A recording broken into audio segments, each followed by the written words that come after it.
Hey, face reveal jump scare. Warning. Today, I thought, tonight, after work, after having such a shit time at work, slaving away, I thought I'd have a little fun and do something I haven't done yet, but something I always like watching, and that's reviews on certain pieces of media that I'm passionate about. I thought that could be fun to do myself. So today, I'm going to be obviously doing Pink Floyd's The Piper at the Gates of Dawn. Now, this is... the fan base loves it. Hardcore listeners of Pink Floyd love it. It may not be technically their best, but it is by far one of my favorite, not only Pink Floyd albums, but albums of all time, and probably one of my favorite psych rock albums too. This is, as I said, Pink Floyd's The Piper at the Gates of Dawn. It's the band's debut album. I think it was released 4th of August 1967. And it comprises of Syd Barrett on lead vocals, and he writes most of the lyrics as well, and lead guitar. Roger Waters on vocals, he's on one song. He plays the bass guitar. Nick Mason, who plays the drums. And Richard Wright, he plays the piano, the organ, which is fucking cool as shit. And apparently he also does some vocals too. I'm not sure if that's true. So anyways, I thought I'd slip into my little Pink Floyd? Am I a fucking brain dead toddler? My Pink Floyd attire, and this is one of my favorite shirts. I'm not sure if it can be seen, but this is Pink Floyd, obviously. Haha, funny. I thought I'd make it a little pretty with the candles. I thought that, might make it better. I'm not sure if it does. And this is a glass of shit, which down here in Australia we call Milo. So I like, or at least lately, I like a lot of light-hearted fantasy things, and I like whimsical stuff. This album encapsulates that vibe and that feeling better than any I've ever seen. This is easily one of my favorite albums, and my favorite little whimsical albums. It's got a lot of little silly, childish tunes, and I love that. I love just being able to kick back and, just vibe, because, some of my favorite music is like Tool, heavier stuff. Not heavy as in the sense of fucking death metal, that type of shit. No, but you know what I mean, like in content matter. There's a lot of other themes going on. I just love to kick back and listen to the fucking gnome, where I just hear about a sick ass fucking gnome and how that fucking gnome lives with his homies. He's just chilling, he's drinking some wine, he's eating, he's sleeping all day long. He's going on a little adventure, he's got a little tunic. I fucking love that, man. I love that so much. I love this album. It is so fun to listen to. It's so good. And if you like, some music to listen to while tripping, I'm not saying I do. I'm just saying it is probably pretty good for it. It's pretty good for it. I also would like to apologize. I am recording this on my phone. This is a fucking chair. I'm setting it up. I would love to do it a lot cooler, a lot more in depth. This is just all off the top of the dome. I mean, I've got a basic little list of things to mention and stuff, but this is all off the top of the dome, not very professional. But I just want to have fun with it, and hopefully I get a camera soon, so I can actually do this at my desk. But here we're on the couch. Maybe we'll fuck with the couch. Who knows? Maybe I'll chill on the couch. But I reckon I'll turn this into a series and do more albums, and it will mostly be vinyls, because, brother, I got some fucking heat I want to review, you know what I mean? But I also got more heat I need to get. I got to get my Sergeant Peppers, man. I really need Sergeant Peppers. But I've got plenty of stuff to do, so this could be really fun. Anyways, so one of the things that makes this album for me is Syd Barrett's lyricism and general cadence on the microphone. I am a very lyrical person. Lyrics are my favorite thing in music. I think singing and rapping is really cool. I grew up, my first love was older rap, 90s, 2000s mainly, which is a lot more lyrical than modern day rap. And the very little modern day rap that I do enjoy and listen to is very lyrical. Think of Kendrick. I was going to say Kanye, but that's not very lyrical, and I'm not sure if, sucking your cousin's dick or something is, that deep, but I like very deep lyrics. I like very thought-provoking lyrics. Stuff like on Pink Floyd's later albums, you got your Dark Side of the Moon, you got your Animals, you know what I'm saying?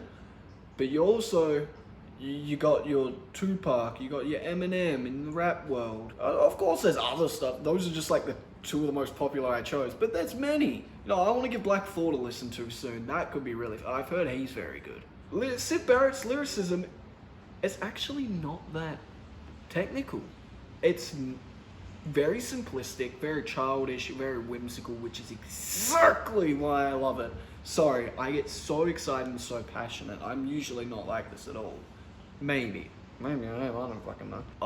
Whether it's just a song, The Gnome, describing how gnomes live, or describing a scarecrow in a field. You have Matilda Mother, which is like, it's like a little fairy tale kind of thing. It's like, oh mother, tell me more. The Bike, I think, is one of the most simplistically written and childish songs. I've got a bike, you can ride it if you like. It's got a basket, a bell that rings, and things that make it look good. I'd give it to you if I could, but I borrowed it. But, you know, we'll get to that song later. But just stuff like that. I love it. It's such a little... And then, don't get me wrong, those lyrics do not take away. In fact, they add, just because of how simplistic and childish they are. It's such a vibe. I love it. When I listen to this album, it makes me feel like I'm in a fantasy world. Everything's sunny, everything's happy. It's magnificent. So now I'll be going through short little descriptions of each song. I am by no means like a musical expert. I'm just going off of shit I like, and that's what the rating goes off as well.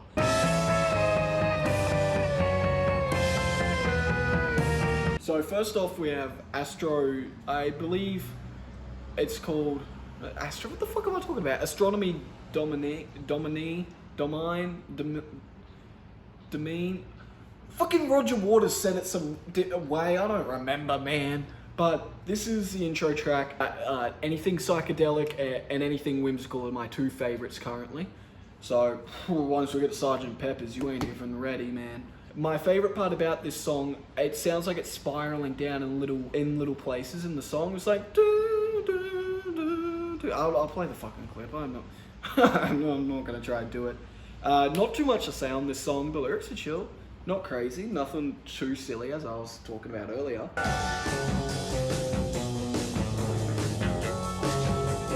Lucifer Sand.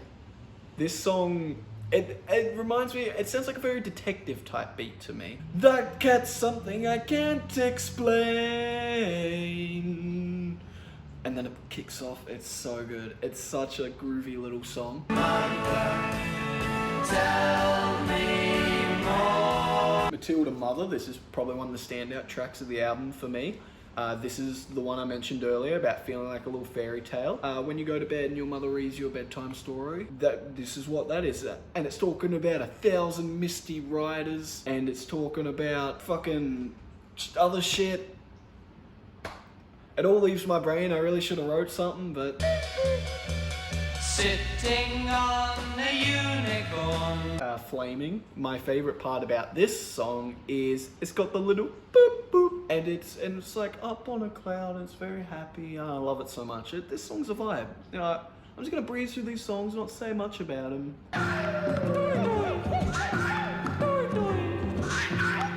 Power R Talk H. I don't know how to say it. Power Talk. I don't really know.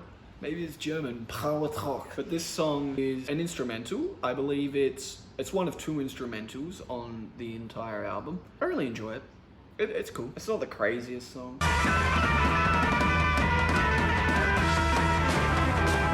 Now we have Take Up Thy Stethoscope and Walk. You know, I just have to say it slowly. This is, I believe, the only song in which is sung by Roger Waters. I also didn't mention earlier, this is the only Pink Floyd album to not feature David Gilmour. Even the next album has all of them on it, including Syd Barrett, but obviously after that, no.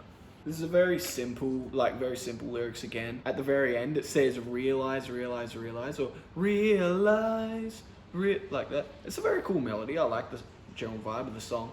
But I can't help but shake. I haven't looked into the lyrics, but I wonder if that fucking realize, realize, realize thing is that fucking Bro, Pink Floyd back in 1967 were doing these fucking Instagram girl posts where they put on their story, real eyes, realize, real lies. A gnome named Grimble Crumble. And little... Now we have one of my favorite tracks, The Gnome.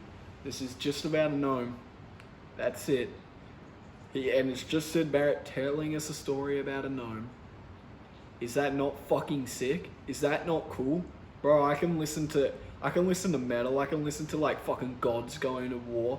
I can listen to about like murdering little babies and puppies, but fuck do I love a good little fairy tale, man. I want to tell you a story about a little man, if I can. A gnome named Grimble Crumble. I think when I play Baldur's Gate 3, when I get around to it, I might make a gnome and call him Grimble Crumble because of this song. I fuck with this. If the guys I'm playing D&D with are up for another fucking campaign, dude, I might be rocking Grimble Crumble. It's just a very light-hearted song, very little silly, whimsical. I said light-hearted already, but it's very nice. I like the song a lot.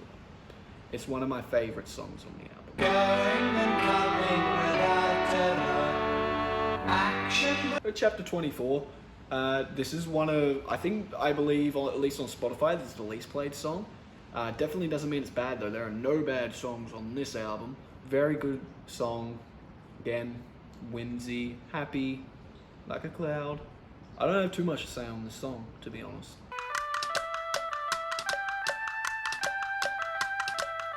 The scarecrow is similar to the gnome. It's describing a scarecrow in a field. And, I don't know what more you could want. I don't really see why you need anything else. I've heard in person from people I know, people who I'm friends with, say that they don't listen to 60s music because it feels like it's missing something. I used to get that, but now I'm just not sure. They haven't heard the story of the scarecrow or the gnome. I really don't get what that criticism means though anymore. After listening to the Beatles and stuff, have they listened to Jimi Hendrix? Have they listened to Are You Experienced? To Sgt. Pepper's? Have they listened to Revolver? Called the Crimson King? No, man, they haven't. They haven't. I don't get the criticism. 60s music fucking slaps, and it's one of the best. Another one of my favorites, and the final closing track. I've got a kind of gingerbread man, here a man, there. I just realized that I forgot halfway through this a very important song that we're going to double back to, but first I want to talk about Bike. It's a very simplistic track, I've got a bike, it's that one that I was talking about earlier. I really like it because it sounds really childish because he's talking to a girl, because when he says he's talking about the bike and the cloak and whatever else he's talking about and gingerbread men, or with all this very simple, childlike grammar, he almost switches up his entire cadence.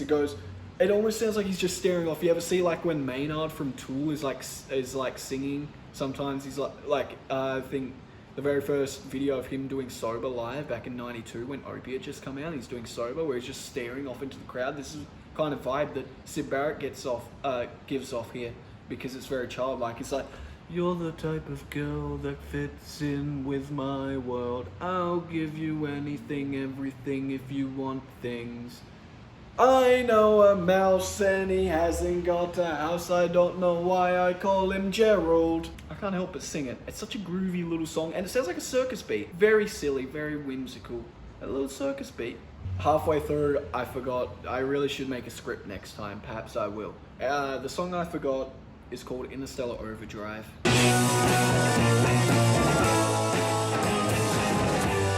Shit's so good, man. It's so good.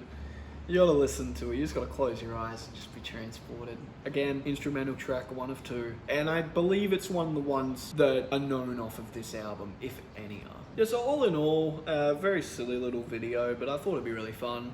I would give this album, off of enjoyment, this is gonna sound ridiculous, bro. No one's giving this album this high. Bro, this is a 10. This is one of my favorite albums. I'll take this over most here. Most of my CDs over there. I'd place a little CD if I had the CD, but I'll definitely get it. I'm not saying this album is better than other ones. I'd still probably put this in my top 5 Pink Floyd albums. Off of enjoyment, it's probably a top 3. But I do think The Wall here is better, or Animals, the goated Pink Floyd album. There's a few others, obviously, Wish You Were Here and shit.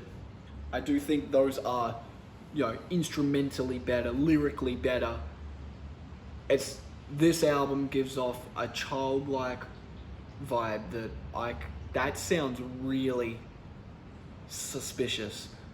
This album gives off a very light-hearted vibe that I struggle to find anywhere else, but hopefully I can find on some other albums. I did a tier list for Pink Floyd album covers, and this album cover, I don't fuck with it heaps. It's alright, it's fine. Out of 10, I'd probably give it it's a 6, it's good. It's like a 5 mid, 6 good. And there we have it, Pink Floyd's debut record, 1967's The Piper at the Gates of Dawn. Hope you enjoyed this album as much as I do.